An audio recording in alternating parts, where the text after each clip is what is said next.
Morning all of you. Myself LS Chongad और मैं आपके बीच आज हाजिर हूँ एक नए वीडियो के साथ जिसका नाम है जेमॉन इफेक्ट।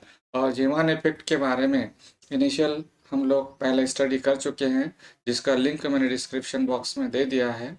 वहाँ जाकर आप उसके बारे में स्टडी कर सकते हैं, यानी उसका एक्सपेरिमेंटल सेटअप क्या है, नॉर्मल जेमॉन इफेक्ट के बारे में स्टडी कर चुके हैं। अब यहाँ पर हम अब नॉर्मल यानी कि हमारे पास एनोमलस जीवन इफेक्ट के बारे में स्टडी करेंगे।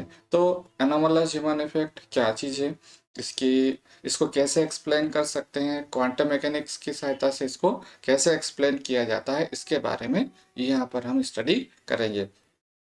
तो सबसे पहले हम यहाँ पर इसकी डेफिनेशन के बारे में स्टडी करेंगे। यहाँ पर हम नॉर्मल जीमॉन इफेक्ट के बारे में एक्सपेरिमेंटल सेटअप्स पूरा हम डिस्क्रिप्शंस हम पूरा वर्णन देख चुके हैं। और यदि आप स्टडी करना चाहते हैं तो लिंक में मैंने डिस्क्रिप्शन बॉक्स के अंदर लिंक दे रखी है, वहाँ पर जाके आप डिटेल्स स्टडी कर सकते हैं। आज का जो टॉपिक्स हमारा है वह एनोमलस जीमॉन इफेक्ट है। तो एनोमलस जीमॉन इफेक्ट की डेफिनेशन की अगर हम बात करें तो यहाँ पर जो अप्लाइड मैग्नेटिक फील्ड होता है वह बहुत ही कम लगाया जाता है, यानी कि 0.01 वेबर पर स्क्वायर मीटर की रेंज में मैग्नेटिक फील्ड लगाया जाता है। तो इस रेंज में अगर मैग्नेटिक फील्ड लगा देते हैं तो वहाँ पर एनोमलस जीमॉन इफेक्ट के नाम से जाना जाता है। और इसके अंदर ये जो स्पेक्ट्रा जनरेट होता है या स्पेक्ट्रा की जो संख्या होती है वह मोर देन 3 होती है। और जनरली ये जो एनोमलस जीमॉन इफेक्ट होता है, जिनका एटॉमिक नंबर्स अगर ओड नंबर में है, यानी कि जैसे कि सोडियम है, लिथियम है एंड सो ऑन, जिनके एटॉमिक नंबर ऑड नंबर में होते हैं, वह एनोमलस जीमॉन इफेक्ट शो करते हैं। यानी कि वीक मैग्नेटिक फील्ड के अंदर इसका जो स्पेक्ट्रा है वह स्प्लिट हो जाता है। तो यहाँ पर हम सोडियम के बारे में स्टडी करेंगे। तो सोडियम के अंदर अगर हम इसके कॉन्फ़िगरेशन की बात करें, सोडियम का एटॉमिक नंबर 11 होता है, 281 इसका कॉन्फ़िगरेशन होता है। तो यहाँ पर ये थर्ड ऑर्बिट के अंदर एक इलेक्ट्रॉन्स ऑक्यूपाइड होता है। तो यहाँ पर ये जो एनर्जी स्टेट होती है वह हम यहाँ पर अगर ट्रांजिशन की बात करें तो 2p 1/2 से 2s 1/2 में ट्रांजिशन होता है, या फिर 2p 3/2 से 2s 1/2 में ट्रांजिशन होता है। तो इसके कॉरेस्पॉन्डिंग जो ट्रांजिशन होता है वह D1 लाइन कहलाती है, और इसके कॉरेस्पॉन्डिंग जो ट्रांजिशन होता है उसे D2 लाइन कहते हैं। इसमें वेवलेंथ हमें मिलती है 5896 एंगस्ट्रॉम, और इसमें 5890 एंगस्ट्रॉम वेवलेंथ की रेडिएशंस प्राप्त होती है। और इसका जो स्पेक्ट्रा होगा D1 है वह 4 लाइन में स्प्लिट होता है, और D2 है वह 6 लाइन में स्प्लिट हो जाता है।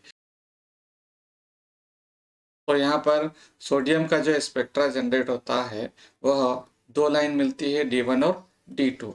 अब यदि हम एनोमलस जीमॉन इफेक्ट की बात करें तो यहाँ पर ये जो 4 लाइन जनरेट होती है इसके पीछे रीज़न क्या है, एक्सप्लेनेशंस हमारे पास क्या होते हैं, इसके बारे में यहाँ पर स्टडी करेंगे। यानी कि इसको हम कैसे एक्सप्लेन करें। हम कह रहे हैं कि मैग्नेटिक फील्ड लगा देने पर ये जो D1 और D2 लाइन है वह स्प्लिट हो जाते हैं। अब स्प्लिट कैसे होते हैं इसके बारे में यहाँ पर हम देखेंगे।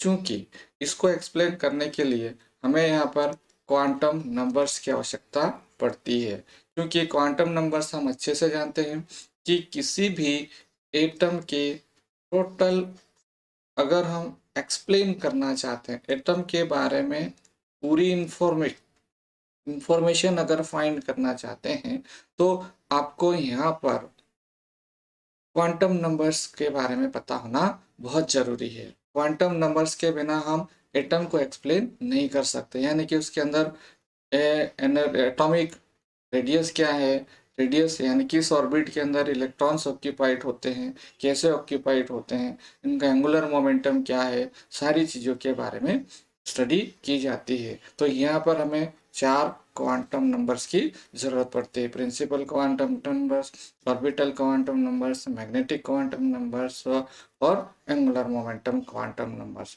तो यहाँ पर हमें 4 मेन क्वांटम नंबर्स की ज़रूरत पड़ती है। साथ ही साथ हमें यहाँ पर टोटल ऑर्बिटल क्वांटम नंबर्स की भी जरूरत पड़ती है। तो इस प्रकार से यहाँ पर एंगुलर मोमेंटम है वह बहुत ही एक इम्पोर्टेंट पॉइंट होता है। तो यहाँ पर angular momentum orbital quantum numbers जो होता है उसे हम डिफाइन करते हैं, यानी कि यहाँ जो ऑर्बिटल क्वांटम नंबर्स है इसको हम एल से डिफाइन किया जाता है। तो ऑर्बिटल क्वांटम नंबर्स एल इस पर्टिकुलर सोडियम के कॉरेस्पॉन्डिंग हमें यहाँ पर स्टडी करना है।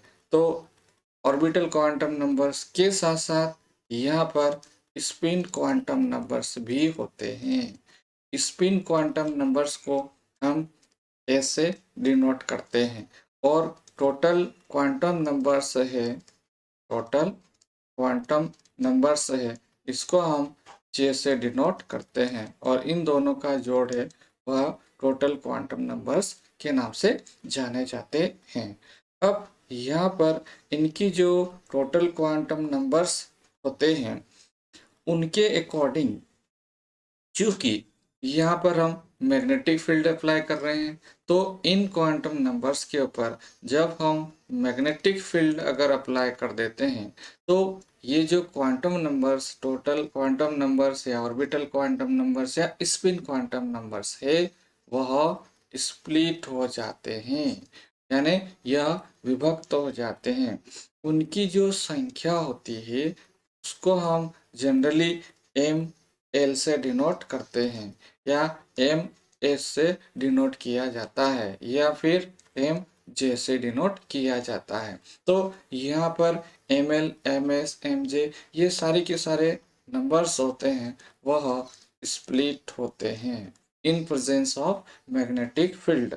इनकी जो संख्या होगी उनका जो नाम एम एल के कॉरेस्पॉन्डिंग 2l+1 के बराबर होंगे, यानी कि ये जो ऑर्बिटल क्वांटम नंबर्स है वह कितने ऑर्बिट में स्प्लिट होगा, उनकी संख्या होगी 2l+1 के बराबर होगी। तो 2l नंबर ऑफ ऑर्बिट्स में यह स्प्लिट हो जाते हैं। जैसे कि यहाँ पर सोडियम का हमने एग्जाम्पल्स लिया है, तो इसके अकॉर्डिंग सोडियम के अंदर यहाँ पर ये जो हमारे पास, चूंकि यहाँ पर हम ये जो ए इलेक्ट्रॉनिक कॉन्फ़िगरेशन से हम अगर डिटरमाइन करें तो ये के एल एम ऑर्बिट होंगे। इनके अकॉर्डिंग यहाँ पर ये जो इस इलेक्ट्रॉन की अगर हम बात करें तो इस इलेक्ट्रॉन के लिए ये जो एस की जो वैल्यू होगी वह 0 के बराबर होगी, यानी 0 स्टेट के लिए इसकी जो मान होंगे, सोडियम पर्टिकुलरली सोडियम एटम के लिए हम यहाँ पर बात करते हैं, तो सोडियम एटम के लिए यहाँ पर अगर हम एल की अगर हम बात करें यहाँ पर, तो एल का जो मान होगा वह कितना होगा। यहाँ पर चूंकि ये 1 ऑर्बिट है, फर्स्ट ऑर्बिट, और यहाँ पर 3 ऑर्बिट है, इनकी जो वैल्यूज वेरी होती है, एल की वैल्यू पर्टिकुलर के कॉरेस्पॉन्डिंग 0 to n-1 तक होती है, यानी कि इसके जो मान होंगे वह होंगे 0, 1 और 2, ये एल की वैल्यू होगी, ये एल का मान यहाँ पर होगा। तो L equals to 0, L equals to 0 और L equals to 1, L equals to 2, क्योंकि यहाँ पर एक ही इलेक्ट्रॉन है। यहाँ पर क्या है आपके पास, L इक्वल्स टू एक ही इलेक्ट्रॉन है। तो इस कंडीशन में इसको हम कहते हैं S, P और D ऑर्बिट के नाम से जाना जाता है। तो यहाँ पर ये जो इलेक्ट्रॉन्स होंगे वह किस तरह से भरे जाएंगे, इसकी हम यहाँ पर चर्चा करेंगे। तो ये SPD ऑर्बिट के अंदर एस स्टेट के लिए यहाँ पर हम अगर डिस्कशन करें कि एस स्टेट के लिए यदि हम बात करें तो L की वैल्यू 0 होगी और इसके corresponding small s equals to half होगा और उस कंडीशन में J equals to L plus S यानी कि हाफ के बराबर होगा और इसके कॉरेस्पॉन्डिंग M J की वैल्यू होगी माइनस से लेकर, यानी कि ये जो वैल्यूज हमारे पास आती है उसकी वैल्यू माइनस से 0 टू -1 तक, माइनस हाफ या फिर प्लस हाफ के बराबर इसके मान प्राप्त होंगे। क्योंकि यहाँ पर इसके जो मान वेरीज होते हैं -L2 प्लस L तक, एम जे के कॉरेस्पॉन्ड एम, यदि आप मैग्नेटिक फील्ड अगर लगा देते हैं तो L की जो वैल्यूज वेरी होती है, एम L का मान होगा -L2 प्लस L तक वेरी होता है। तो इसके कॉरेस्पॉन्डिंग एम जे का मान होगा माइनस हाफ और प्लस हाफ के बराबर।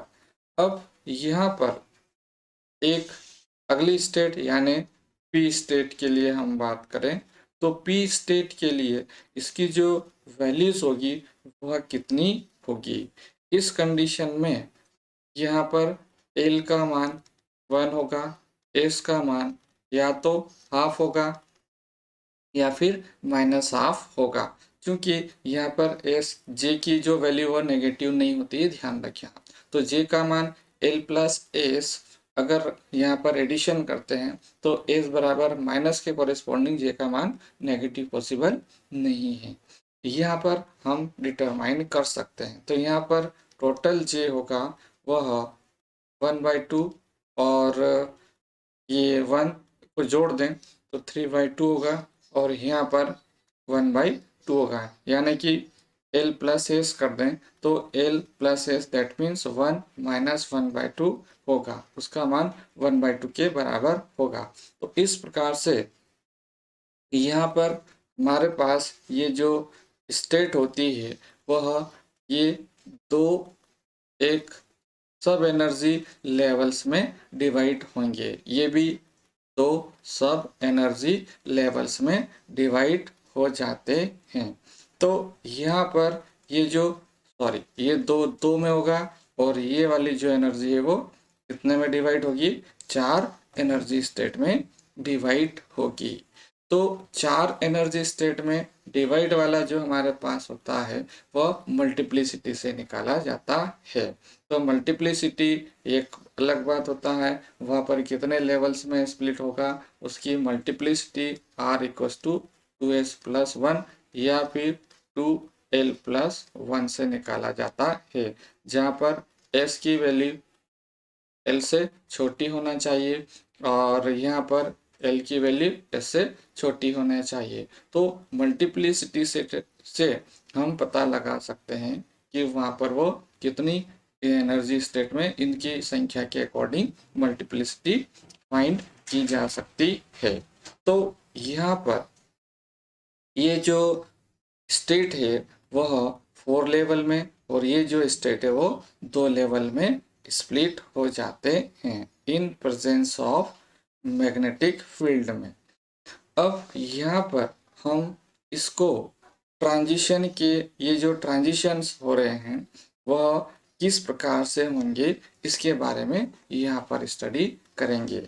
अब यहाँ पर चूंकि हम जानते हैं कि यदि हम यहाँ पर जैसे कि ये एस स्टेट दिया गया है, ये एस स्टेट है, एस को हम देते हैं नाम 2s 1/2 से डिफाइन किया जाता है। इसी प्रकार से दूसरी स्टेट P वाली है, तो P की वैल्यू हाफ और P की वैल्यू 3/2 हो सकती है। 2P 3/2 के बराबर। अब यहाँ पर अगर हम देखें तो यहाँ से यह ट्रांजिशन होने पर D1 लाइन मिलती है और यहाँ से यह ट्रांजिशन होने पर D2 लाइन मिलती है। D2 लाइन होगा वह 5890 एंगस्ट्रॉम के कॉरेस्पॉन्डिंग, इसकी जो वेवलेंथ होती है वह 5896 एंगस्ट्रॉम के कॉरेस्पॉन्डिंग हमें यहाँ इसकी वैल्यू प्राप्त होती है। चूंकि हम यहाँ पर एनोमलस ह्यूमन इफेक्ट की बात कर रहे हैं, तो यहाँ पर हमने मैग्नेटिक फील्ड लगा दिया। मैग्नेटिक फील्ड यहाँ पर D1 लाइन पर लगाया और ये D2 लाइन पर लगा देते हैं। तो D1 लाइन जो हमें यहाँ पर मिल रहा है 2P 1/2, यानी ये वाली जो लाइन है वह, और इसी तरह से ये जो लाइन है 2s 1/2 है, ये जो लाइन है वह स्प्लिट हो जाती है इन प्रेजेंस ऑफ मैग्नेटिक फील्ड में। ये जो लाइन होगी वह भी स्प्लिट होगी। ये लाइंस हमारी स्प्लिट हो जाती है प्लस हाफ और माइनस हाफ में। इसी प्रकार से ये भी प्लस हाफ और माइनस हाफ में स्प्लिट होगी। ये जो वैल्यूज है वह ml है। अब यहाँ पर कौन से ट्रांजिशंस वैलिड होंगे उसके लिए सिलेक्शन रूल्स लगाए जाते हैं। सिलेक्शन रूल्स के अकॉर्डिंग डेल ml की वैल्यू है वह 0 या फिर ±1 के बराबर आना चाहिए। तो डेल ml की वैल्यू 0 या फिर ±1 होना चाहिए। अब यहाँ पर हम यहाँ से यहाँ अगर ट्रांजिशन करते हैं तो कौन से ट्रांजिशंस वैलिड होंगे। यदि हम -1/2 से +1/2 में आते हैं तो इसकी वैल्यू -1 के बराबर होगी, तो यह ट्रांजिशन वैलिड हो जाएगा। इसी प्रकार से यदि -1/2 से -1/2 में अगर आते हैं तो ये 0 के बराबर होगा, यानी इसको माइनस कर रहे हैं हम लोग, तो उसकी वैल्यू 0 होगी, तो ये ट्रांजिशन भी वैलिड हो जाएगा। अब +1/2 से +1/2 में अगर आते हैं तो ये ट्रांजिशन भी वैलिड हो जाएगा। इसी प्रकार से +1/2 से कहाँ आ रहे हैं हम -हाफ में, तो यहाँ पर भी अगर डिफरेंस निकालेंगे तो 1 के बराबर आएगा, और यहाँ से यहाँ अगर हम निकालेंगे तो डिफरेंस 0 के बराबर आएगा। तो ये 4 ट्रांजिशंस हमारे वैलिड हो जाते हैं। अब इसलिए यहाँ पर ये जो स्पेक्ट्रा जो हमारा जनरेट होता है वो 4 लाइन जनरेट होती है। इसी प्रकार से D2 लाइन की अगर हम बात करें तो D2 लाइन के अंदर ये जो स्पेक्ट्रा जनरेट होता है वह 2P 3/2 से ट्रांजिशन होता है 2s 1/2 में। यहाँ अगर ट्रांजिशन होता है तो ये स्पेक्ट्रा हमें प्राप्त होता है। यहाँ पर ये जो स्पेक्ट्रा जनरेट होगा वह किस प्रकार से होगा। अब जैसे ही हम मैग्नेटिक फील्ड लगा देते हैं तो ये जो स्पेक्ट्रल लाइंस होगी वह स्प्लिट होगी। ये जो स्पेक्ट्रल लाइन है वह 4 लाइन में स्प्लिट हो जाती है। ये एनर्जी स्टेट है वह 4 लाइन में स्प्लिट हो जाती है, और ये जो एनर्जी स्टेट है वह 2 लाइन में स्प्लिट हो जाती है। इनकी जो वैल्यूज आएगी वह +3/2 +1/2 -1/2 और -3/2। इसकी जो वैल्यू आएगी -हाफ और इसकी जो वैल्यू आएगी वह प्लस हाफ और माइनस हाफ के बराबर, यानी कि in presence of magnetic field M की जो वैल्यू होगी वह इस तरह से स्प्लिट हो जाती है। अब यहाँ पर भी हम सिलेक्शन रूल्स अगर सिलेक्शन रूल्स अगर लगा देते हैं तो इस कंडीशन में ये जो ट्रांजिशन होंगे वह कितने लेवल्स में होंगे। तो यहाँ पर भी हम सिलेक्शन लगाते हैं, डेल एम एल की वैल्यू 0 या +-1 के बराबर आनी चाहिए। तो यहाँ पर ट्रांजिशन अगर चेक करें तो कौन से ट्रांजिशंस वैलिड होंगे और कौन से ट्रांजिशंस इनवैलिड होंगे, तो सबसे पहले हम यहीं से चेक करते हैं। तो ये जो ट्रांजिशन होंगे वह कौन से वैलिड होंगे और कौन से इनवैलिड होंगे। -3/2 से अगर इसको माइनस करें तो ये ट्रांजिशन वैलिड नहीं होगा। -3/2 से -1/2 करेंगे तो वैल्यू आएगी -1 के बराबर, तो ये ट्रांजिशन वैलिड हो जाएगा। उसी प्रकार से -1/2 से +1/2 में वैल्यू -1 के बराबर, तो ये ट्रांजिशन वैलिड हो जाएगा। इसी प्रकार से -1/2 से यह अगर आता है तो इसके कॉरेस्पॉन्डिंग ट्रांजिशन 0 के बराबर आएगा, तो ट्रांजिशन की वैल्यू 0 के बराबर आएगी, तो यहाँ पर ये भी ट्रांजिशन वैलिड हो जाएगा। अब +1/2 से +1/2 में अगर जाते हैं तो भी 0 आएगा, तो ये ट्रांजिशन वैलिड हो गया। इसी प्रकार से +1/2 से -1/2 में जाए तो वैल्यू प्लस आएगी, ये ट्रांजिशन भी वैलिड हो जाता है। तो +3/2 से कहाँ चले हम, +3/2 से +1/2 में अगर जाएं तो यहाँ पर अगर इसको माइनस करेंगे तो इसकी जो वैल्यूज आएगी वह हो +1 के बराबर, या प्लस अगर करते हैं यानी यहाँ से इसमें से माइनस करते हैं तो इसकी वैल्यू कितनी आ जाएगी हमारे पास। यहाँ पर सोल्व करके भी देख सकते हैं, कोई दिक्कत नहीं है। यहाँ पर जो सॉल्यूशन आएगा वह +1 के बराबर, तो ये जो ट्रांजिशन है हमारा ये वैलिड ट्रांजिशन होगा। और इसी प्रकार से ये अगर यहाँ ट्रांजिशन अगर होता है तो इसका जो ट्रांजिशन होगा कितना आ जाएगा आपके पास 2 के बराबर, जो कि इनवैलिड होगा।